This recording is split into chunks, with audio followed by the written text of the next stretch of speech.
I'm taking him outside. He's got it coming.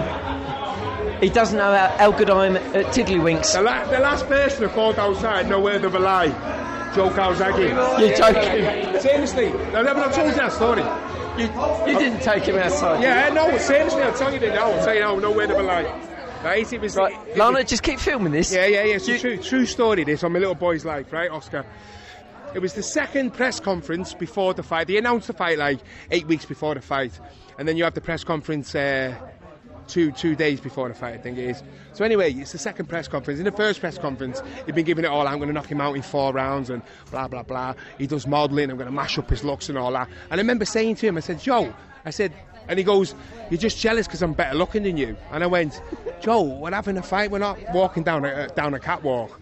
I'm going to knock you out, blah, blah, blah. Anyway, second press conference. We've done the press conference. Still going on about the same thing. So he goes outside to do the head-to-head. Yeah. So, and he's a little bit taller than me. So anyway, he goes outside on I think it was, I can't remember, Sports Centre, I think it was. So it was like the car park on the Sports Centre. So we're doing a head-to-head. And he starts going down like that. And I said, what are you doing? He said, well, you are a short ass. And I went, come on, Joe. I said, anyway, keep going down till you touch the floor, get some practice in for Saturday night. And he just rumbled, he just ruffled him, and he went, I'm going to knock you out in 4 rounds. So no word of a lie. So I just whispered, I said, Joe, come here. I said, forget the press and all the rest of it. I said, if you got beef with me, I said, fair enough, we'll sort it out on Saturday night. But if you want to get personal, I said, don't disrespect. This is whispering in his ear. I said, don't disrespect me like I'm some nobody. I've just won the WBC, 3 defences of it. You're talking about knocking me out in 3 rounds. Show me some respect. I will do, blah, blah, blah. I said, I'll tell you what, right? This is where the scouts in me come out. I said, if you want to go for a little walk on the car park, I said, forget all the press. I said, let's me and you go for a little walk now on the car park and do it the old-fashioned way. And sorry to swear, but he himself swear down. He bottled it. He went, wah, wah, wah, wah. And then his dad jumped in and went, whoa, save it for Saturday night. And I hadn't planned it because I didn't know what he was going to say and all that. But he just got to me a little bit, but not in a bad way. And it was just how I reacted and how he reacted from that. And I remember thinking to myself, 1-0 on the psychological scales. And as you know, it was a great fight. So how come now we go to the year 2016? Yeah. And I ask you outside. And I'm getting older though, don't forget. I went a few years ago. But well, I was a bit mad. Well, that's it. I've asked you, you're not going to knock me out. No. I do like this fella. Yeah, I'm all right. I'm a nice guy, believe it or not. He is a nice guy. He's a nice guy. Right, I mean, on a personal point, lovely to see you back over here. Oh, thank you. Yeah. The evening's gone really, really well. Yeah. Some great boxing. Ryan Rhodes over here, Johnny Nelson brilliant, over here. Yeah, brilliant. The whole boxing family's here again. Yeah, exactly. And I know you're good mates with Joe Egan as well. Yeah. How are you loving it? Good to be back? Oh, brilliant. Love it, yeah. I mean, it's not a doubt. I mean, people wouldn't complain about it. But when I stepped off the plane on Wednesday and it was 40 degrees, I mean, I'm half Jamaican and I was struggling, mate. I thought, geez, it's too hot. But, it's been, John is a great guy. He puts on a great show and he always looks after us when we come over here. And from now on, I'm going to start coming over a lot more often because I've been doing a college course. I've been doing my degree in business studies and we finished in July. So I've got a lot more time on my hands now to start coming over a lot more and get more involved in the gym. Which is what I want to do. And John's got a great. You've been yourself. It's a great setup. And he's bringing something good to the island. He's training the kids. And it's a general. People. Hopefully we want to get some more pros over and stuff like that. But what he's got going on anyway. Training the kids and having adult classes and whatnot. People's general keep fit, and I'm going to start getting involved a lot more because I love it. Do you know what I mean? I've retired now, and like I was saying before, the only fight I've told you before, innit, I would come back for, and people, but you're too old and all the rest of it, is Joe Calzaghe, because that is the only fight that I don't dislike the guy. I respect what he's done. That's the only fight I could get up for as a fighter. I say, but you're past it now. But I'm not going to be what I was 15 years ago, don't get me wrong, but that's a fight because it burns to this day. Do you know what I mean? I don't have sleepless nights over it, but it keeps popping up and popping up. It does. Yeah, you know what I mean? And it's good that it still pops up. Do you know what I mean? It gets more mention than me winning my world title in Italy. Do you know what I mean? And that was a loss against Calzaghe, but it's because a lot of people thought I won the fight. And the more I watch it, do you know what I mean? The more I think, he did. And it guts me that he wouldn't have the rematch. And that is the only fight. I know I keep rambling on about it, but that I could come back and get up for, and it'd be a good fight, but you won't have it.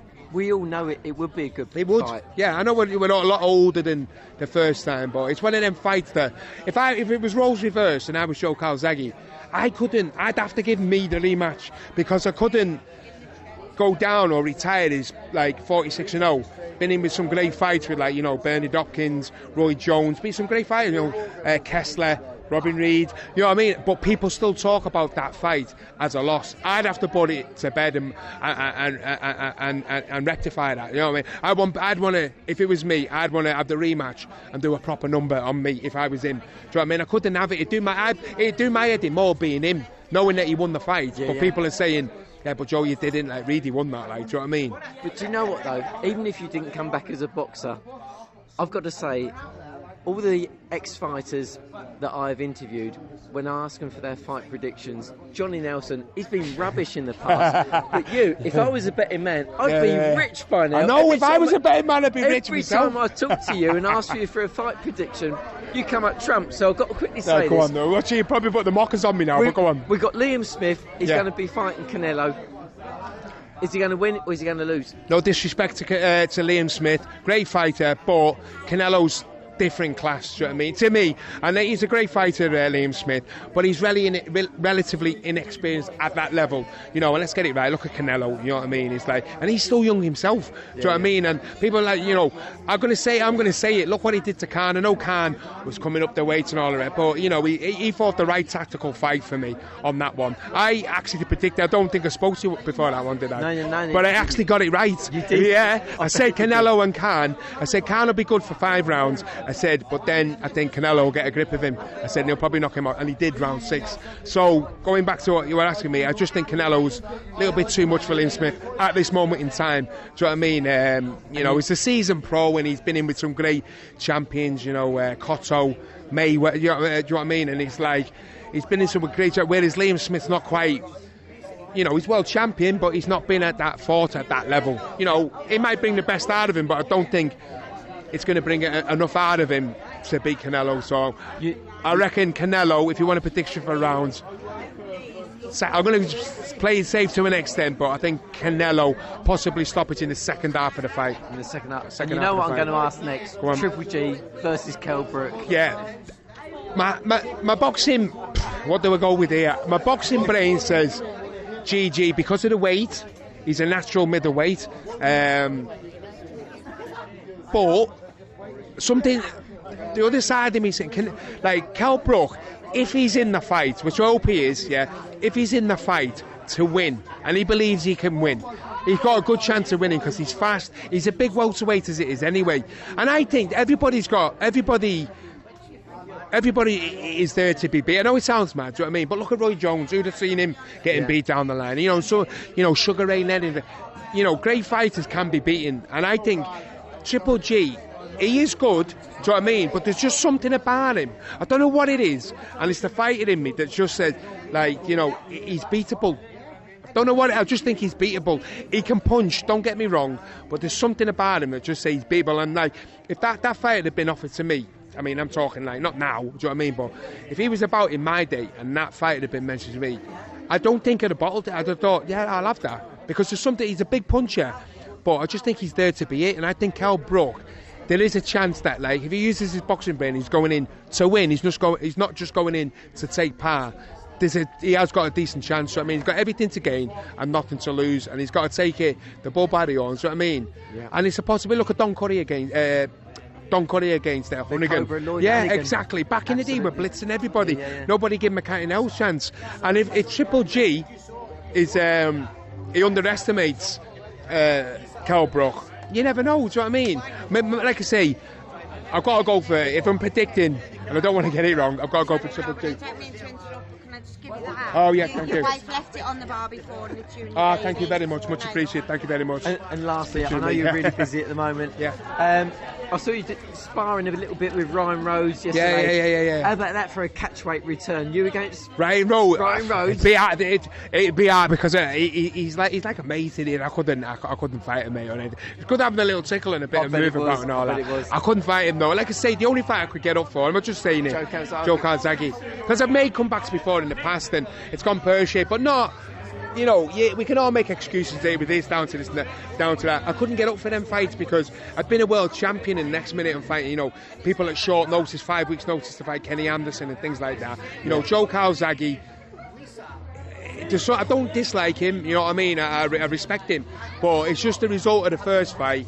I could get up for that fight, do you know what I mean? Because I don't think he won the first one, and I could put him right. Well, do you know what, Rob? There's been a lot of stuff. There's been a lot of like messages and a lot of talk. But just to put it on camera, on video, would you still fight Joe Calzaghe? Joe Calzaghe, are you listening to this? Yeah, I'd fight Joe Calzaghe. People say, yeah, but you're too old and all the rest of it. I would fight Joe Calzaghe. They're talking about, there was a whisper of him fighting Carl Froch, right? I think, I mean, if he wanted a warm-up fight for the Carl Froch, if he were going to do it, fight me, because that still needs to be put to bed. Everybody still thinks that I won that fight, and that is the fight. At 46 years of age, well, 45 years of age, if I got enough time, do you know what I mean? If I got a good 12 months, you fight Joker. He decided to take the fight. He says, like, we'll do it in whatever day, you know, a good 8, 10, 12 months. I'd do the fight. And it'd be a fight, I'm telling you. I'm not just saying it, trying to sell it. That would be a fight, because I don't like it. I don't dislike him. That's the wrong thing. I respect him, do you know what I mean? But the result of the fight is like, I don't like what happened after the first fight, and the fact that he wouldn't give me the rematch straight away, which is what he deserved, you know. And I just think it'd be a hell of a fight, and you know, I'll do it tomorrow. Joe Calzaghe, it's over to you, and Robin Reid. Thank you very much. It's always a pleasure. Always a pleasure.